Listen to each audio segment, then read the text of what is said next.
우리 하나님 말씀 예레미야 애가 4장 보겠습니다. 예레미야 애가 4장 11절에서 22절까지 말씀입니다. 제가 가지고 있는 성경은 1149쪽입니다. 예레미야 애가 4장 11절부터 마지막 절 22절까지 하나님 말씀 우리 함께 교독하여서 읽겠습니다. 예레미야 애가 4장 11절에서 22절까지 말씀입니다.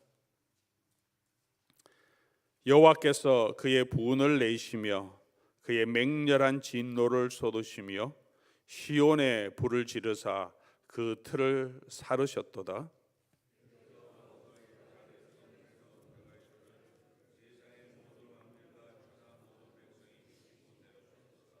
그의 선지자들의 죄들과 제사장들의 죄악들 때문이니 그들이 성읍 안에서 의인들의 피를 흘렸도다.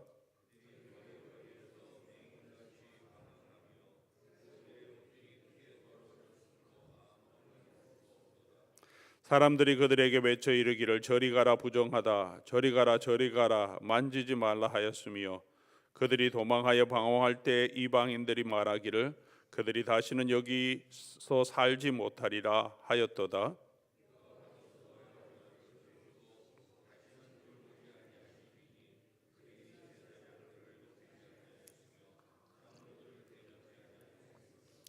우리가 헛되이 도움을 바람으로 우리의 눈이 상하며 우리를 구원하지 못하는 나라를 바라보고 바라보았도다.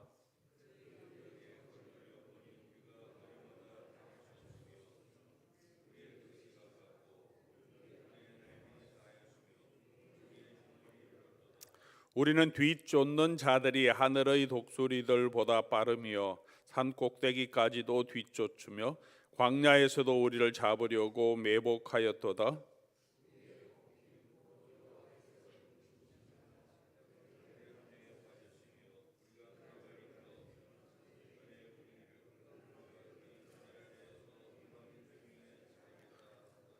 우스 땅에 사는 딸 에도마 즐거워하며 기뻐하라. 잔이 내게도 이를지니 내가 취하여 벌거 벗으리라.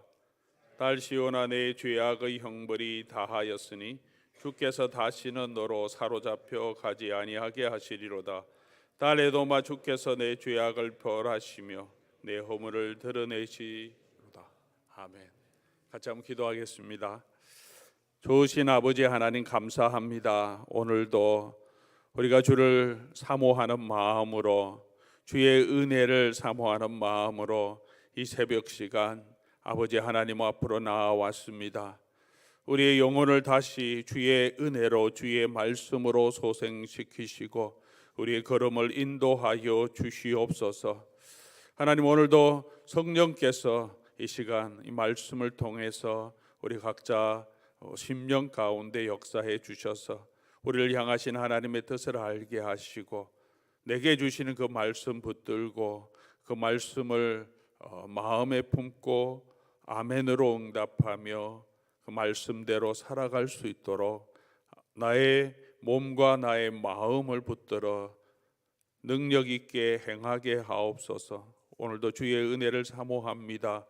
오직 주의 은혜와 주의 사랑 주 예수 그리스도의 복음이 이 시간도 선포될 수 있도록 전하는 종에게도 은혜 베풀어 주시고 주의 손에 붙들어 주시옵소서. 우리 주 예수 그리스도의 이름으로 기도드립니다. 아멘.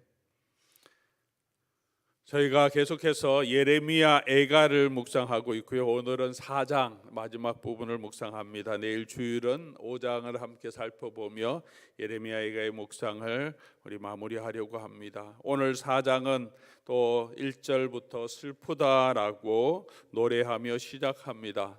그리고 오늘 본문 11절에서는 여호와께서 그의 분을 내시며 그의 맹렬한 진노를 쏘으시며 여호와의 진노가 선포되었음을 말하고 있습니다. 하나님의 진노가 임했다고 할 때 우리가 어떤 마음, 어떤 두려움이 우리에게 있겠습니까? 하나님의 진노가 우리에게 임했다. 전능하신 하나님, 그 하나님께서 한 나라를, 한 가정을, 한 개인을 심판하시면 어떻게 되겠습니까? 하나님의 심판은 두렵고 떨리는 것입니다. 오늘 전반부의 내용 1절에서 10절까지 우리 어제의 본문이었기도 합니다만, 이전의 영광과 지금의 비참함을 비교해서 예레미야가 슬픔을 노래합니다. 이전에는 성소가 다 검으로 덮여 있고 아름다운 시온산을 그들의 영광이었고 그들의 자랑이었는데, 이제는 그 검이 다 벗겨지고 돌들로 돌 무더기만 남아 있습니다. 토기장이가 만지는 질 항아리처럼, 질그릇처럼 그렇게 되어 버렸다라고 한탄합니다. 부모들이, 어머니들이 자기 아이들 젖먹이기를 거부하고, 배고픈 아이들, 목마른 아이들이 그냥 길거리에 돌아다니고, 맨 마지막에는 자녀들을 삶아 먹는다라고 인륜을 저버리는 그런 고통, 그런 비참함을 말해주고 있습니다. 윤택했던 피부, 몸이 이제는 숯보다 검고 가죽이 뼈들에 붙어 막대기같이 말랐으니 어느 거리에서 알아볼 사람이 있겠느냐라고 그 상황을 한탄합니다. 우리가 너무 질병의 고통스러움 가운데 있는 사람, 오랫동안 또 질병을 겪은 사람이 몸이 완전히 말라 버리면, 오랜만에 이렇게 만나게 되면 누군지 알아볼 수 없을 정도로 정말 그렇게 되는 경우가 있습니다. 그런 이야기들을 쭉 이야기하고 있습니다. 이전에 누렸던 모든 영광이 지금은 다 사라지고 이런 고통 가운데 있다.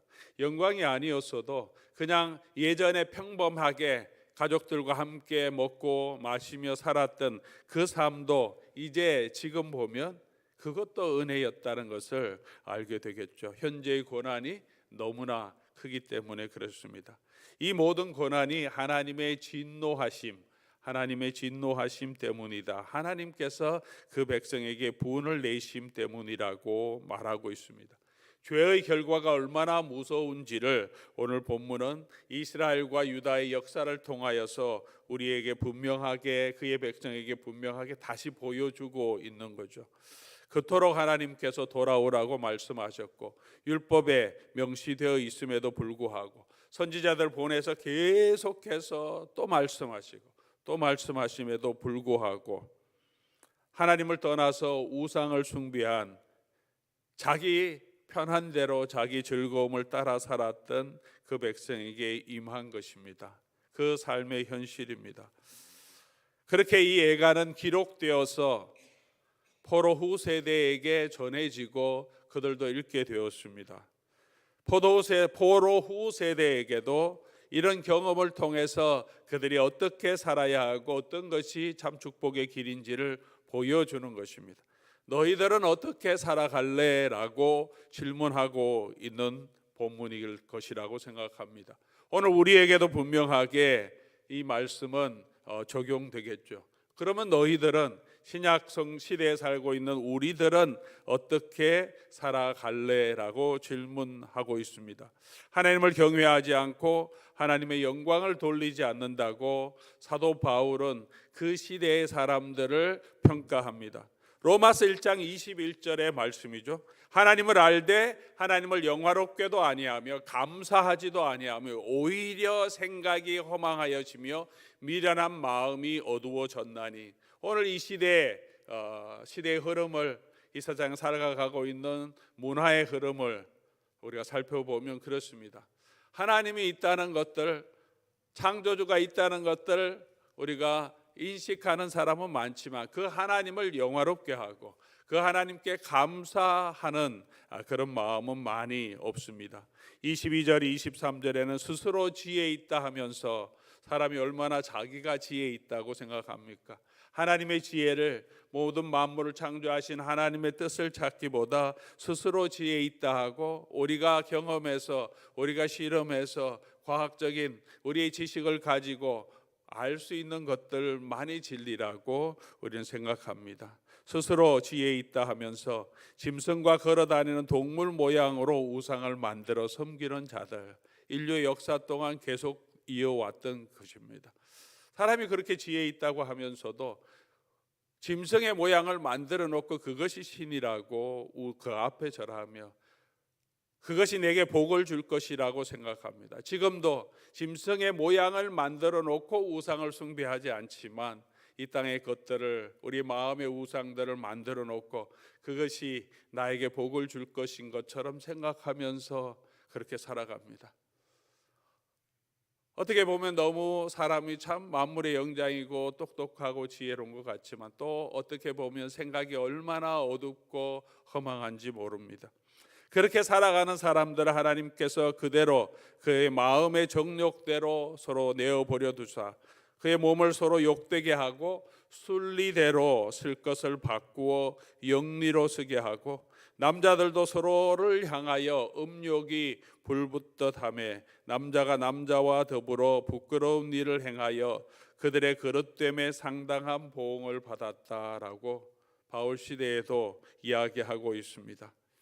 동성애에 대한 이야기, 또 그들이 이미 그런 행동을 통해서 그 당시에도 그 행동의 결과의 심판을 받았다라고, 보응을 받았다라고 말합니다.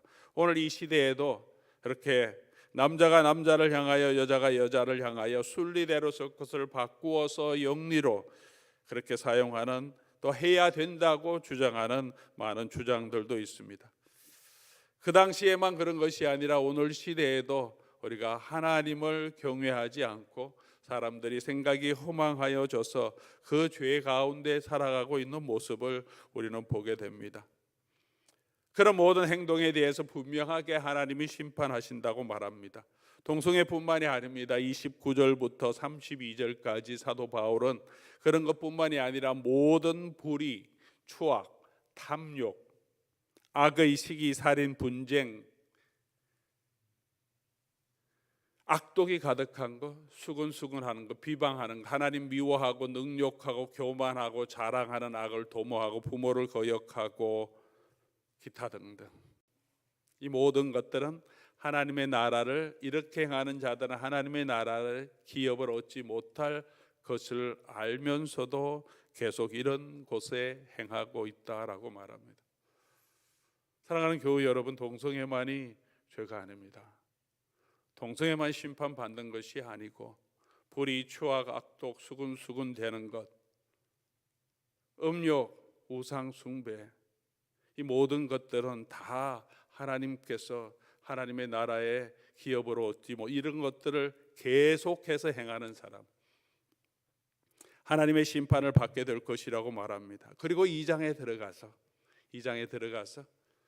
이런 사람들을, 이런 이방인의 행동에 대해서 판단하고 저런 이방인들은 다 하나님의 진노 아래 있다고 말하는, 그들을 판단하는 사람, 유대인들을 향하여 사도 바울은 동일한 경고를 날립니다. 남을 판단하는 사람아, 그러면서 자기를 돌아보지 않는다. 내가 판단하는 그것으로 너 스스로를 정죄한다라고 말하며 5절 가서 다만 내 고집과 회개하지 않는 마음을 따라 진노의 날 곧 하나님의 의로운 심판이 나타나는 그날에 임할 진노를 내게 샀는도다. 이방인에게 뿐만 아니라 유대인들도 그렇게 이방인을 판단하지만 내 고집과 회개하지 않는 마음을 따라, 예레미야 시대에도 하나님의 백성이라고 하면서 고집과 회개하지 않는 마음으로 계속해서 하나님을 떠나서 자기가 자기 스스로 이 땅에 있는 것들을 가지고 행복을 추구하고 복을 추구하고 소망을 바라보았던 그 모든 것들을 하나님의 진노를 쌓는 일이라고 말합니다. 오늘도 그렇게 이 땅에만 살아가고 있는 많은 사람들, 모든 사람들은 다 하나님의 진노를 쌓고 있다고 성경은 말합니다. 그렇게 진노를 쌓게 된 이유가 무엇입니까? 이스라엘 백성들이 이런 하나님의 진노를 받게 된 이유가 무엇입니까? 오늘 우리 예레미야가 4장도 분명하게 이야기합니다. 6절 말씀 보면, 어제 본문인데 6절 말씀 보면, 전에 소돔이 사람의 손을 대지 아니하였는데도 순식간에 무너지더니 이제는 딸 내 백성의 죄가 소돔의 죄악보다 무겁도다. 이스라엘 백성들의 죄 때문입니다. 그들이 이방인처럼 하나님을 섬기지 아니하고 우상을 숭배하고, 오늘 본문에도 나오지만 여전히 악을 행하고 공의를 버리고 정의와 자비를 버렸습니다. 하나님 앞에서 성결이 아니라, 하나님의 영광이 아니라 자신의 부, 자신의 명예, 자신의 재산, 자신의 쾌락을 추구하며 하나님의 말씀을 계속해서 거부하고 살았던 죄 때문에 그 죄에 대해서 하나님이 심판하십니다. 13절 오늘 본문에도 그 백성의 죄만이 아니라 그의 선지자들의 죄들과 제사장들의 죄악 때문이니라고 그 지도자들의 죄도 지적합니다.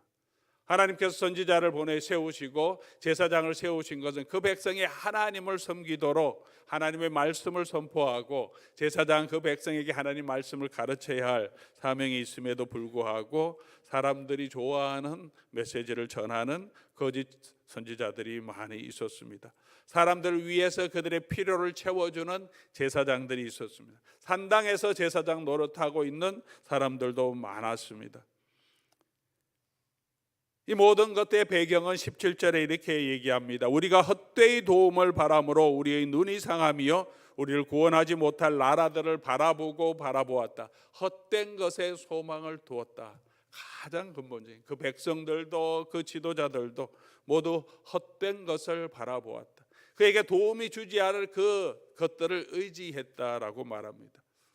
하나님이 참된 생수를 주시는 웅덩이 우물임에도 불구하고 자기 스스로 우물을 팠는데 터진 웅덩이를 파고 있다는 선지자의 한탄처럼 그렇게 이스라엘 백성들은 하나님을 떠나 살았습니다.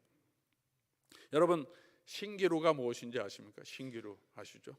신기루, 우리 눈에 보이는 현상입니다. 여기서도 라스베가스 가는 길에 15분 프리를 타고 한참 달려가면 모하비 대저 있는 쪽에 쭉 가다 보면, 옛날에는 그곳이 이제 비가 많이 오면 물이 걸렸던 것이죠. 햇볕이 많이 있으면 가다 보면 그때는 호수가 있는 것처럼 그렇게 보이는 경우도 있습니다. 사막에도 그런 경우가 있죠. 사막 길을 걸어가다 보면 저 끝에 마치 물이 있는 것처럼 보일 때가 있습니다. 보이는 것입니다. 우리 눈에 보이는 것입니다. 그래서 있다고 생각하고 그 속으로 계속 걸어가다가 결국은 목이 말라서 그 광야에서 쓰러지게 됩니다. 우리 눈에 보이는 것이라고 다 믿을 수 있는 것은 아니라는 것이 신기루 같다는 거죠. 눈에 보이는 거예요. 우리가 아는 것이, 그것이 항상 진리가 아닐 수도 있습니다. 어떤 사물을 보고 어떤 일어났던 일을 봤는데 내가 분명히 보았고 내가 분명히 안다고 했는데 그게 모든 것의 다 전부의 진실, full truth가 아닐 때가 참 많습니다. 그냥 내가 보는 관점이죠. 그 이면에 다른 일이 있었던 것은 내가 보지 못하고 알지 못하는 많은 일이 있음에도 불구하고 우리는 내가 본 것, 내가 경험한 것, 그것은 내가 봤기 때문에, 내가 아는 것이기 때문에 그것이 진리라고 생각할 때가 얼마나 많은지 모릅니다. 이스라엘 백성들은 그렇게 헛되고 헛된 것을 바라고 또 바라보았다라고 말합니다. 우리 눈에 확실하게 보인다고 해서 그것이 확실한 것이 아닐 수 있다는 거죠. 내가 경험했다고 해서 그것이 모든 것의 참 진리가 아닐 수 있다는 것을 기억해야 합니다. 사랑하는 교우 여러분, 그러면 저와 여러분은 무엇을 바라보고 무엇을 의지해야겠습니까? 우리 눈에 보이지 않지만 살아계신 하나님을 바라보고 그 하나님이 주신 말씀을 의지해야 합니다. 그것을 믿음이라고 말하고 있습니다. 믿음은 우리가 바라는 것, 보이지 않는 것들을 내가 지금 확실하게 있을 것으로 믿고 가는 것, 하나님의 살아계심과 하나님이 반드시 그를 찾는 자들에게 상 주시는 이심을 믿는 것. 우리 눈에는 하나님이 지금 보이지 않습니다. 보이는 것만이 다 진리가 아니죠. 우리 믿음은 보이지 않는 하나님, 그리고 그 하나님이 우리에게 주신 말씀을 믿는 것이 믿음입니다. 이스라엘 백성들에게도 하나님 우상처럼 이렇게 형상으로 만들지 말라고 해서, 보이지 않는 하나님이시지만 말씀을 주시고 하나님께서 약속을 주신 그 언약의 약속을 믿고 그 하나님을 섬기라고 말하고 있습니다. 쉬운 것은 아니죠. 쉬운 것은 아니죠. 눈에 보이는 것이 있어야, 그리고 내가 지금 확실하게 경험할 수 있는 것이 있어야 우리가 쉽게 마음을 줄 수 있고 믿을 수 있지만, 그러나 그런 것들이 아니라 영원하신 하나님의 말씀을 믿고 의지해야 합니다. 갈 곳도 피할 곳도 없는 하나님의 진노를 받은 이 백성에게 어떤 소망이 있습니까? 오늘 시편 예레미야 애가 4편은 그냥 그렇게 절망만을 이야기하지 않고 맨 마지막에 소망을 이야기합니다. 22절 말씀 우리 같이 보겠습니다. 22절 예레미야가 4장 22절 같이 한번 읽어볼까요? 딸 시온아, 내 죄악의 형벌이 다하였으니 주께서 다시는 너로 사로잡혀가지 아니하게 하시리로다. 딸 에도마, 주께서 내 죄악을 벌하시며 내 허물을 드러내시리로다. 이 시온의 딸에게, 예루살렘 유다 백성에게 주시는 하나님의 약속입니다. 너희들에게 여전히 소망이 있다. 언제 소망이 있습니까? 내 죄악의 형벌이 다하면 소망이 있습니다. 죄악의 형벌이 다하면 소망이 있습니다. 지금 하나님이 진노하시지만 그 형벌을 다하면 소망이 있다라고 말합니다. 그렇게 70년 동안 그들의 역사 가운데 안식년을 지키지 않고 하나님이 주시는 희년을 선포하지 않고 자기 부를 축적하는 데만 살아서 하나님께서 그 백성, 그 나라를 70년 동안 안식하게 두시고 포로 잡혀가게 하시고 70년이 지나면 다시 돌아오겠다고 약속하셨죠. 그렇게 그 갚아지면 너에게 소망이 있다라고 말합니다. 그러나 그들이 포로에서 돌아온 다음에 하나님의 영광이 완전히 다 회복한 것은 아닙니다. 하나님께서 회복하실 것을 하나의 작은 상징으로, 예로 보여주신 것입니다. 그 이후에도 계속해서 선지자를 통해서 때가 이르면, 예레미야에게도 약속하셨던 그 때가 이르면 새 언약을 하나님이 맺어주시고 그 새 언약 안에서 우리의 모든 형벌, 하나님 우리에게 임한 모든 죄의 형벌을 다 사해지게 될 때 우리에게 소망이 있습니다. 어떻게 이 일이 이루어졌는지 우리는 신약 성경을 통해서 잘 알고 있습니다. 이스라엘 백성과 그 성전에서 하나님의 영광이 떠나갔습니다. 떠나간 하나님의 영광이 육체로 이 땅에 오신 하나님의 아들이신 예수 그리스도 위에 임했고, 그가 육체를 입고 이 땅에 태어난 것을 보니 은혜와 진리가 충만하고 하나님의 영광이 그 가운데, 그 육체 안에 거했다고 말합니다. 예수님이 공생의 사역을 시작하실 때 하나님의 성령이 그 위에 임하시고 이는 내 사랑하는 아들이고 내 기뻐하는 자라고 말씀하십니다. 예수님께서 광풍을 잠재우시고 파도를 잠잠하게 하시고 배에 올라갔었을 때 제자들이 그 앞에서 엎드립니다. 예수 그리스도의 영광을 보고 엎드렸습니다. 예수 그리스도 안에서 다시 하나님의 영광이 그 백성과 함께 나타났습니다. 그 예수님께서 십자가를 지시고 우리의 질고를 대신해서 우리가 당해야 될 저주, 우리가 받아야 될 그 형벌을 대신해서 십자가에 돌아가시기 위해 오셨고, 예수 그리스도께서 십자가의 맨 마지막에 하신 말씀, 당신의 영혼을 하나님께 부탁하기 전에 맨 마지막에 하신 말씀이 뭡니까? 다 이루었다. 다 이루었다. 이 다 이루었다고 하는 이 헬라어 말을 원래 정확한 상업적인 용어로 많이 사용하는데, 이 단어의 뜻은 paid in full, 다 갚았다라는 의미로 사용할 수 있습니다. 다 이루었다. 예수님이 하나님께서 주신 구원의 일을 다 이루었다라는 의미도 되고 다 갚았다라는 의미도 된다는 거죠. 무엇을 갚습니까? 우리가 받아야 될 모든 진노와 형벌을, 저주를, 조롱을 예수님이 그 육체에 감당하시고 이제 마지막에 다 갚았다. 그래서 그 형벌을 다 갚았기 때문에 예수 그리스도 안에 있는 자에게 이제 의롭다 함을, 너희는 의롭다, 너희 죄를 다 누가 갚아줬기 때문에 너희는 의롭다. 그 예수 그리스도께서 이루어 주신 은혜로 우리가 구원을 얻었음을 우리는 고백하고 믿습니다. 그 은혜로 구원 얻었음을 다시 회복한 것, 오직 믿음으로만 구원 얻는다는 것을, 우리가 죄를 지은 것들을 보속이라고 해서, 페넨스라고 해서 내가 그 죄의 모든 책임을 보속을 통해서 다 갚아야 연옥에 가지 않고 지옥에 가지 않고 천국으로 갈 수 있는 것이 아니라, 우리가 하나님 앞으로 갈 수 있는 것은 오직 예수 그리스도의 은혜밖에 없음을 다시 고백하며, 교회를 이 진리 위에 다시 세우기 위해서 종교 개혁이 있었던 거죠. 오직 은혜로, 솔라 그라티아, 오직 은혜로, 오직 믿음으로. 사랑하는 교회 여러분, 이 하나님 앞에 우리가 범한 이 모든 죄의 형벌을 다 갚아야 우리가 하나님 앞에 의롭다함을 얻고 하나님의 나라로 들어갈 수 있습니다.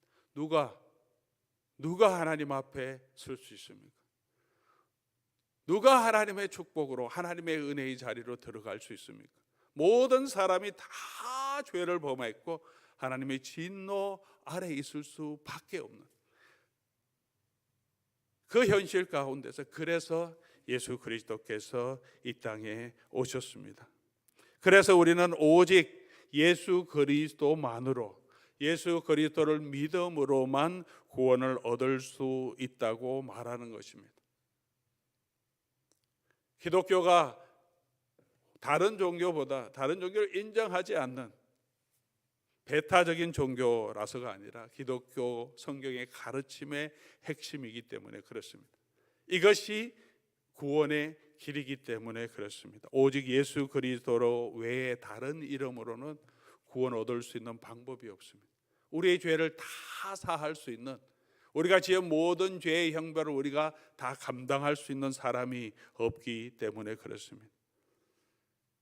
우리가 여전히 예수를 믿고 난 후에도 우리가 힘들어하고 또 죄의 유혹에 있고 죄에 빠지는 우리들이지만, 우리가 다시 붙들어야 할 것은 우리를 구원하신 예수 그리스도의 그 보혈의 은혜입니다.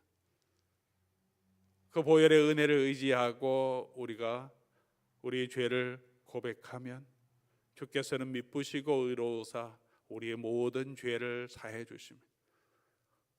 우리의 고백에 능력이 있는 것이 아니라 우리가 믿고 있는 예수 그리스도의 보혈의 능력으로, 그가 우리의 죄를 담당해 주셨기 때문에 그 은혜로 저와 여러분이 하나님의 용서함을 받고 하나님이 의롭다함을 인정해 주십니다. 저와 여러분은 그런 은혜를 가진 자들입니다. 때로 우리가 죄에 떨어질 수 있지만 다시 우리가 그 은혜로 회개하며 돌아와야 합니다. 우리는 그 은혜를 받은 자로 그 은혜에 걸맞게 합당하게 살아가야 합니다. 이 은혜에서 벗어나면, 다시 말하면 예수 그리스도에서 벗어나면 그곳에는 구원이 없습니다. 저와 여러분이 계속해서 붙들어야 할 것은 오직 예수 그리스도밖에 없습니다. 내가 잘났다고 서는 그 순간에 저와 여러분에게는 구원이 없습니다. 우리 스스로 이 세상의 것들을 바라보고 의지함으로 우리가 구원을 얻을 수 없습니다. 그 일을 이루기 위해서 예수님 우리 가운데 거하시고 그 교회를 끝까지 지켜주시겠다고 약속해 주셨습니다. 오늘도 우리 교회와 저와 여러분과 함께 예수 그리스도의 영은 함께 하십니다. 우리가 죽어도 예수를 살리신 그 영이 우리 가운데 거하시기 때문에 죽을 우리 육체도 다시 살리시고 영원한 하나님의 나라로 들어가게 하시고, 마지막 성경에서는 백보자, 흰 보좌 위에 앉으신 예수님께서 모든 만물을 심판하실 때가 오는데, 우리의 행한 대로 다 심판하시고, 행한 대로 어떤 사람은 천국으로, 어떤 사람은 영원한 불못으로 들어가게 하시는데, 행한 대로 심판하심에도 불구하고 우리가 하나님 앞에 의롭다함을 얻고 하나님의 영원한 나라로 들어갈 수 있는 것은 오직 예수 그리스도의 은혜가 그 십자가의 보혈의 공로가 우리를 붙들고 있기 때문에 그 은혜를 아는 자만이, 오직 예수 그리스도의 은혜 아래 있는 자만이 하나님의 이 진노하심에서 우리가 사함을 얻고 하나님의 영원한 나라로 들어갈 수 있게 됩니다. 오늘 이 땅에 살아가는, 우리 이 땅에 걸어가는 이 순간에도 우리에게 참 안식과 참 쉼과 참 위로는 어디에서 얻을 수 있습니까? 건강하다고 참 쉼을 얻는 것도 아니고, 경제적으로 풍요하다고 항상 행복한 것은 아닙니다. 우리가 어떤 삶의 환경에 있든지 우리 주 예수 그리스도의 은혜 아래 있는 자에게 하나님이 주시는 평안이 있고, 하나님이 주시는 위로가 있고, 하나님이 주시는 소망이 있는 줄 믿습니다. 헛된 것을 바라고 바랄 때 그곳에 우리에게 위로가 없습니다. 오직 예수 그리스도로 우리가 다시 한번 우리가 하나님이 주시는 위로를 경험하며 이 땅에 살아가는 동안에도 주님이 주시는 은혜, 주님이 주신 능력을 가지고 우리가 이 땅에서 우리를 향한 모든 대적들, 죄들을 이기고 또 하나님의 영원한 나라에서 하나님을 영화롭게 하며 하나님을 찬송하는 그 은혜와 축복을 누리는 저와 여러분 될 수 있기를 주의 이름으로 간절히 소원합니다.